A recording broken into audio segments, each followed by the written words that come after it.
သတင်းကြိုလှပြီအဘိဓမ္မာအခါတော်နေ့ဂေါရမမြတ်စွာဘုရားဟာဘုရားဖြစ်တော်မူပြီးနောက်6ဝါအလုံး9ဝါအရောက်မဟာသက္ကရာ109ခုနှစ်တွင်မေရောမိနတ်ကိုတရားဓမ္မဟောကြားကျေးဇူးဆက်လိုတဲ့အတွက်တာဝရိန်သာနတ်ပြည်စီတို့ကြွရောက်သွားတော်မူကား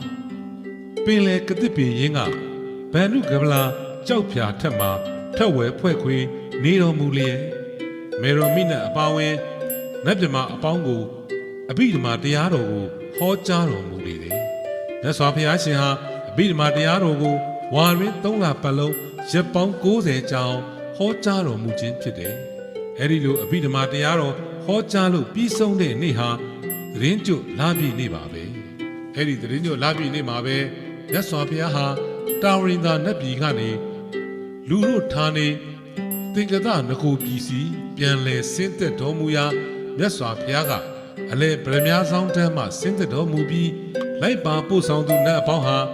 လက်ရဘက်ရွှေဆောင်တန်းမှ၎င်းမြမအပေါင်းဟာလက်ဝဲဘက်ငွေဆောင်တန်းမှ၎င်းလိုက်ပါပို့ဆောင်ဆင်းသက်လာကြတယ်မာတလိနတ်သားက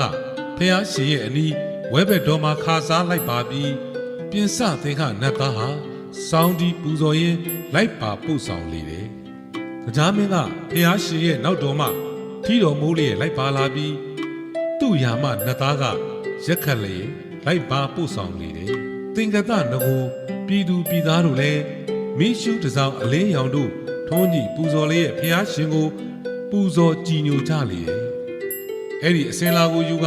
ယနေ့အထိဗုဒ္ဓဘာသာဝင်တို့ဟာသတင်းကြုတ်ကာလမှာစီမီတို့ထွန်းလျက်ဖျားရှင်ကိုမိရှုတစောင်းအလင်းရောင်တို့နဲ့မြင့်မိုးပွဲပြုလုပ်ပူဇော်ကြပြီး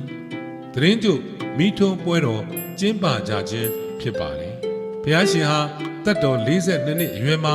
အဘိဓမ္မာတရားတော်ကိုနတ်မြမာတို့အားဟောကြားရာမှာ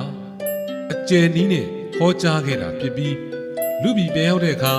စန္ဒကူတော်မှာလက်ရရဲ့အခတာဝက